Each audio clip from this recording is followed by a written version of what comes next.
Bom dia, sétimo ano. Tudo bem com vocês? Estamos hoje na nossa aula de quarta-feira, dia 16 de setembro de 2020. Tudo bem com vocês? Tudo na paz? Estão fazendo os exercícios? Qualquer coisa, falem comigo pelo aplicativo, ok? Vamos ver aí como está no compartilhamento da nossa tela, o que é oração sem sujeito. Vamos lá?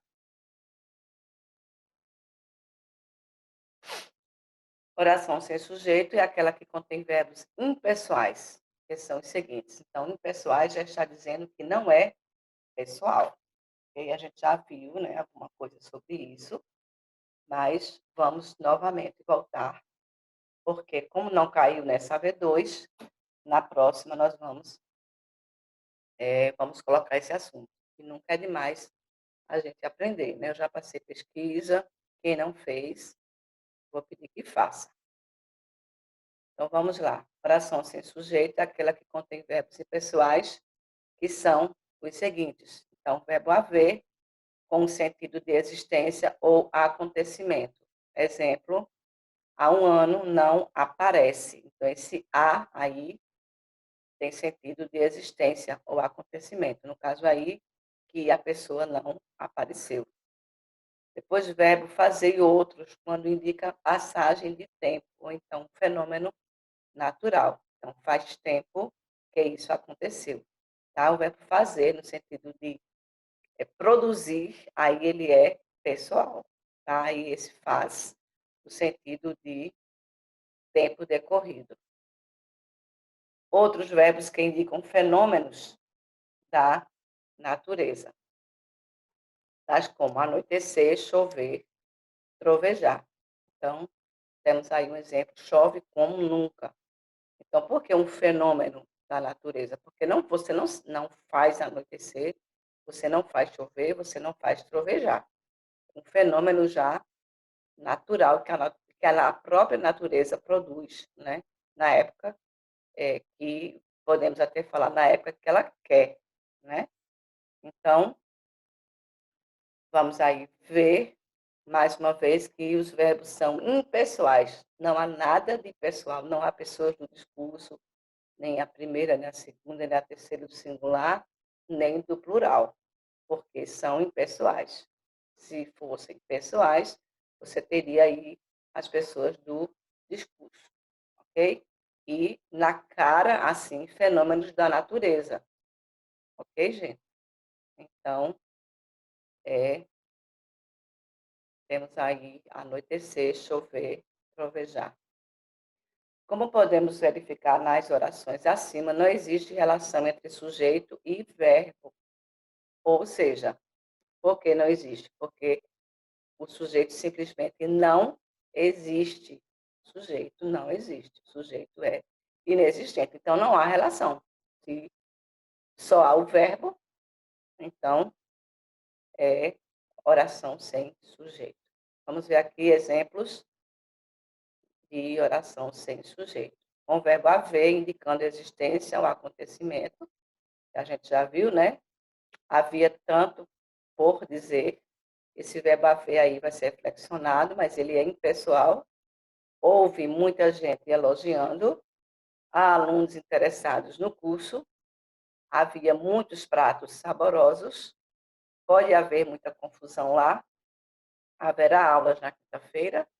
Então, você vê que esse verbo haver, ele está flexionado. Ó. Aqui havia, tá?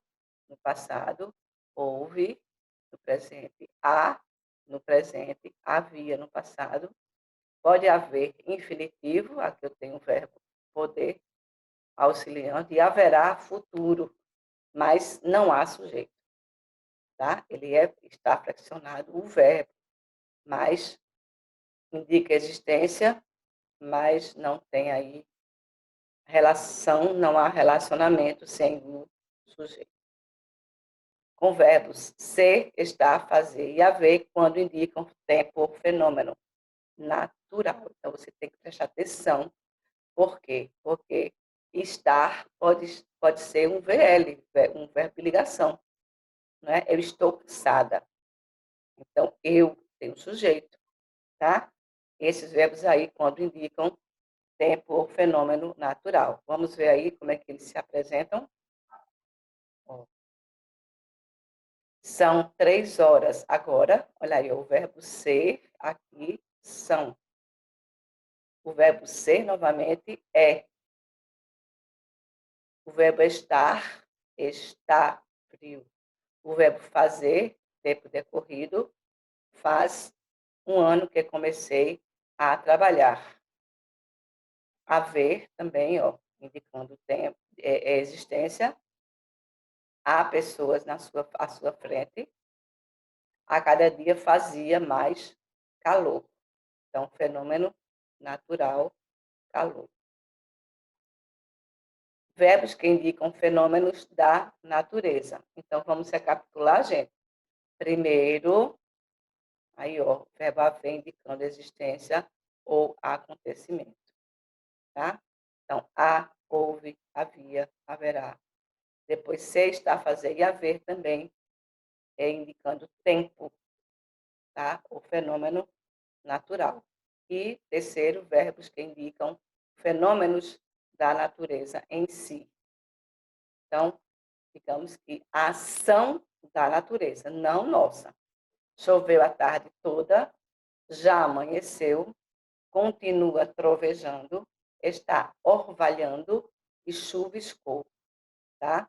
Temos também ainda anoiteceu cedo. Então, todos esses verbos indicam os fenômenos que a natureza produz.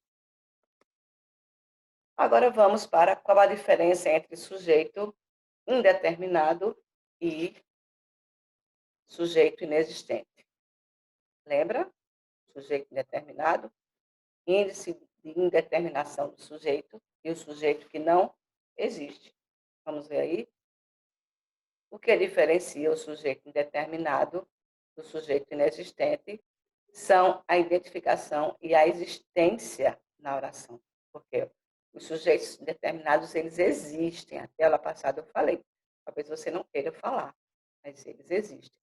Mas não podem ser identificados, porque não conseguimos perceber quem praticou a ação. Até eu dei o exemplo assim, roubaram meu celular. Então, quem roubou? Não sei, não sabemos. Então, é indeterminado. Nas orações com sujeito indeterminado, esses verbos são conjugados na terceira pessoa do plural. Acabei de falar, ó, roubaram. Ó, falaram para eu vir. Na terceira pessoa do singular, acompanhado de si.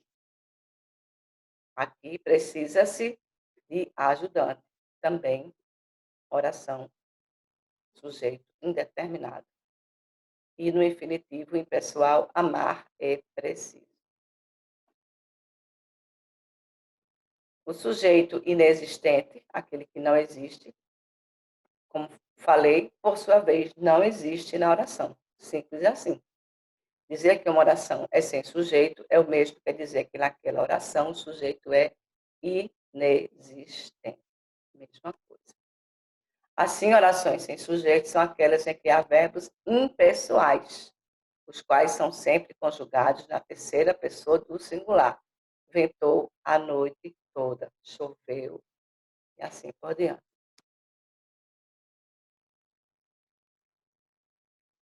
Então, vamos ver aí, gente. Sujeito, vamos ver alguns exercícios aí.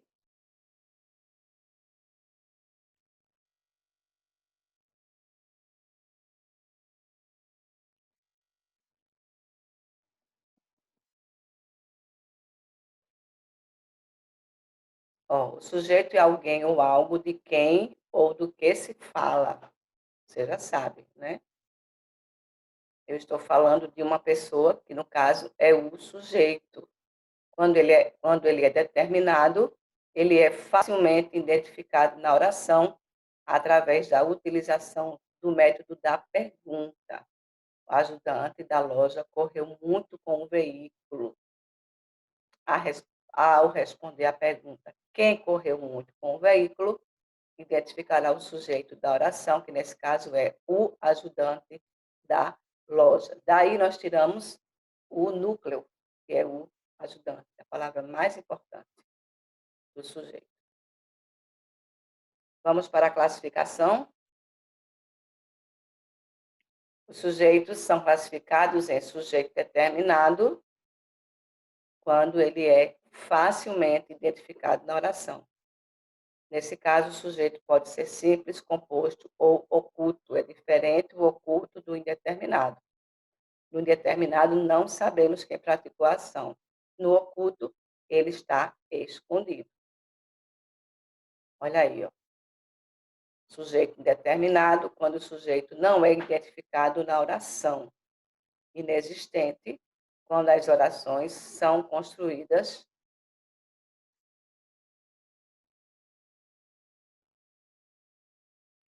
com verbos impessoais, os quais não admitem agentes de ação. Simples, vocês já sabem, eu acredito, formado por um núcleo, ou seja, um termo principal. Por exemplo, o empregado da casa vendeu seu carro. Núcleo, empregado, tá? Sujeito, o empregado da casa. Até aqui, ó. Núcleo, empregado, a palavra mais importante do sujeito. Eles estão sempre omitindo a verdade. Núcleo, eles. Se tivesse só um, então ele é o próprio núcleo, ele é o próprio sujeito. A folha caiu, núcleo, folha. Composto, aquele formado por dois ou mais núcleos. Por exemplo, temos aí Ana Maria e Joaquim terminaram o namoro, tá? Então, núcleos, Ana Maria, Joaquim. Eu, você e nosso cão estamos perdidos mais uma vez, tá? Então, núcleo, palavras mais importantes, eu, você e cão. Você vai tirar ó, e o nosso, mais o sujeito é até aqui. Eu, você e o nosso cão. Livros e cinema são o meu passatempo preferido. Então, núcleos, livros e cinema. Vamos agora para sujeito oculto. Eu acredito que iremos dividir essa aula em duas partes, porque a bateria já está acabando. Mas, enfim, vamos até onde der, né? Sujeito oculto, também chamado de elíptico, desinencial ou implícito. Esse sujeito aí possui esse monte de nomes. É aquele que não está declarado na oração. Ele não se declara. Apesar disso, ele é classificado como determinado, tá? Porque ele pode ser identificado pelo contexto. Eu digo assim, falamos bem de você, falamos bem. Então, nós, tá? Ele pode ser identificado. Então, ele é determinado. Ó, no trajeto para casa, passei pelo parque da cidade. Note que pela conjugação verbal, passei, podemos identificar a primeira pessoa do singular, eu. Logo, no trajeto para casa, eu passei pelo parque da cidade. Então, você pode identificar facilmente pelo contexto. Gostamos de pular carnaval. Pela conjugação verbal, identificamos o sujeito oculto da oração nós. Gostamos de pular carnaval. E por que ele não aparece? Porque eu não quis botar, simplesmente. Eu quis resumir minha oração. Armando saiu da sala muito cedo. À tarde, levou tudo para casa. Aqui temos o sujeito Armando, na primeira oração e na segunda. O sujeito da ação, que já foi mencionado anteriormente, é ele. À tarde, ele levou tudo para casa. Aqui, ó. Eu não quis botar ele. Então, ele está. Sujeito indeterminado é aquele que não podemos identificar o agente da ação nem pelo contexto, nem pela terminação verbal do enunciado.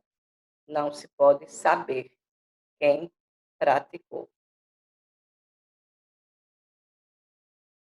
A despeito do sujeito ser um termo essencial na oração, o sujeito inexistente pode se manifestar pelo desconhecimento ou desinteresse do agente que executa a ação. Além disso, também acontece quando o verbo não se refere a uma pessoa determinada. Há 3 maneiras de identificá-lo. Olha aí, ó, a gente já viu, estamos revisando. Disseram que ele foi eleito, capturaram o fugitivo, falavam mal o tempo todo. Com pronome se e verbo intransitivo direto, intransitivo, transitivo direto ou de ligação na terceira pessoa do singular, de modo que não se consegue identificar quem pratica a ação. Por exemplo, acorda-se feliz, necessita-se de pessoas jovens, nem sempre se é justo nesse mundo. Com o verbo no infinitivo pessoal, por exemplo, é difícil agradar a todos, seria bom pesquisar mais sobre o assunto, era bom viajar pelo mundo.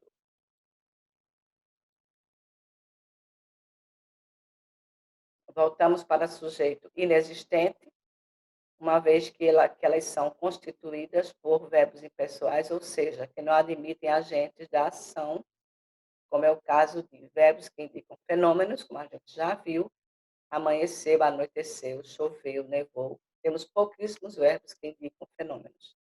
Ventou e trovejou. O verbo haver, quando empregado com sentido de existir, acontecer, indicando tempo passado.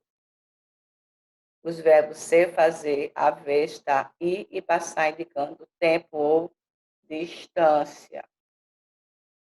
Trovejou durante a noite, há boas palestras no Congresso, está na hora do intervalo.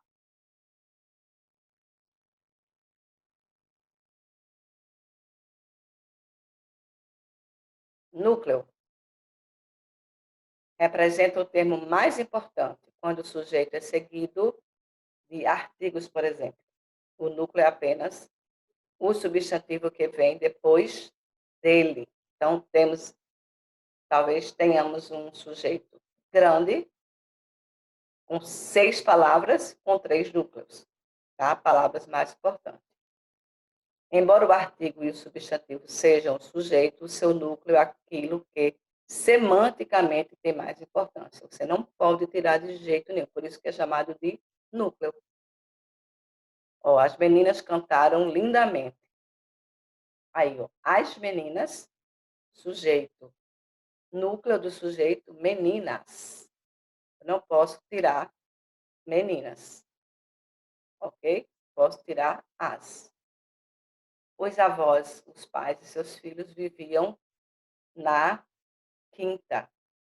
Então, sujeito, os avós, os pais e seus filhos. Agora, núcleo, avós, pais e filhos.